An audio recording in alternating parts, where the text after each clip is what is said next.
Hello students, myself C S Preeti Singh. बच्चों, आज हम एक मुद्दे पे चर्चा करने जा रहे हैं। क्या सी एस ज्वाइन करना कोई बिग मिस्टेक तो नहीं? Answer is no. मुद्दा उठता है कि अगर आप एक प्रोफेशनल कोर्स करने जा रहे हो तो प्रोफेशनल कोर्स हमें तभी करना चाहिए जब हमें लगे कि हम उसके लायक हैं। लायक इन द सेंस, ये वीडियो थोड़ी सी हटके है लेकिन इसमें बहुत सच्चाई वाली, जो बहुत ही कड़वी सच्चाई है, वो मैं आपके साथ डिस्कस करूंगी। तो सी एस कोर्स करना बिग मिस्टेक इस वजह से नहीं है। सबसे पहली चीज, जब भी आप इस कोर्स को ज्वाइन कर रहे हो, फर्स्ट आपके अंदर कुछ चीजें होना जरूरी है। अगर आपके अंदर वो सारी चीजें हैं तो ठीक है, अगर आपके अंदर वो चीजें नहीं है तो शायद आपके लिए एक मिस्टेक हो सकती है। पहली चीज, इस कोर्स को करने के लिए, कोई भी प्रोफेशनल कोर्स करने के लिए सबसे ज्यादा जरूरत होती है पेशेंस की, और जिससे बोलते हैं सब्र। दूसरी चीज, सीएस कोर्स को करने के लिए सबसे बड़ी चीज होती है कि आपके अंदर जो है डेडिकेशन होनी चाहिए, मेहनत करने का जुनून होना चाहिए। अगर आपके पास मेहनत करने की जुनून नहीं है, आप डेडिकेटेड नहीं हो किसी भी कोर्स के प्रति या काम के प्रति, तो भी आपकी बिग मिस्टेक हो सकती है, क्योंकि होगा नहीं और टाइम वेस्ट हो जाएगा।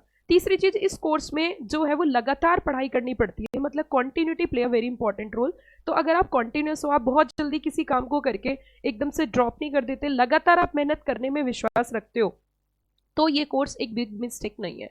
उसी के साथ साथ यहाँ पे 2.5 से 3 साल आपको बहुत हार्डवर्क करना पड़ता है, लेकिन हार्डवर्क करने के बाद आपको रिजल्ट मिलता है, आपका कैरियर सेटल होता है, एक समाज में एक अच्छी इमेज रहती है, एक अच्छी रेपुटेशन रहती है, एक अच्छा कैरियर रहता है, जिससे जीवन जीने में आसानी होती है। उसी के साथ साथ आप ये सोचो कि आपने सीएस कोर्स ज्वाइन किया और ये अपने आप पास हो जाएगा, ऐसा बिल्कुल भी नहीं है। तो एक गलतफहमी अगर आपके मन में, तो आप निकाल दो।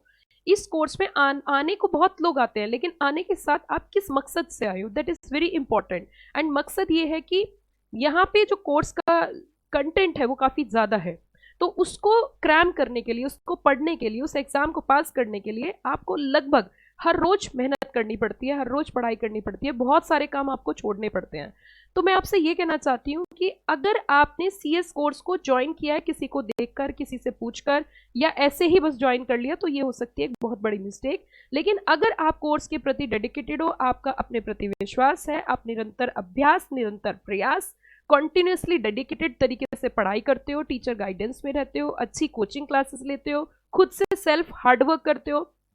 कई बार क्या होता है कि बच्चा सब कुछ है, बच्चे के अंदर सारी क्वालिटी है, लेकिन उसे एक अच्छा प्लेटफॉर्म नहीं मिला। जैसे कि उसने कोई कोचिंग क्लास ज्वाइन कर ली, मिक्स में पढ़ाते हैं सीए, सीएस, सीएम में, तो उससे उसका करियर में कहीं ना कहीं एग्जाम इफेक्ट होता है। तो आप जब भी कभी कोई क्लास ज्वाइन करो तो ये ध्यान रखो कि ओनली फॉर सीएस हो, क्योंकि जहां पर ओनली फॉर सीएस होगी तो सिर्फ आपके ऊपर फोकस होगा, वहां कोई मिक्सिंग नहीं होगी। तो ये भी एक इंपॉर्टेंट मुद्दा है। जब आप कोचिंग ज्वाइन कर रहे हो तो ये सोच कर करो कि जो कोचिंग मैं ज्वाइन कर रहा हूँ वो ओनली फॉर सीएस होनी चाहिए। जैसे कि हम अपनी बात करें, हमारी coaching classes only for CS, हम सीए सीएमए में डील नहीं करते। आप किसी भी लेवल पर अगर हो, सीए, सीएस, सीएम में, तो यहाँ पर जो क्लासेस होती है वो सिर्फ सीएस की क्लासेस होती है, सी और सीएमए की हमारे यहाँ पे नहीं होती है। आप अगर सीएस कोर्स को कंटिन्यू करना चाहते हो, सीएस की किसी भी लेवल पे पढ़ाई करना चाहते हो, तो आप ज्वाइन कर सकते हो CS Preeti Singh classes. Thank you.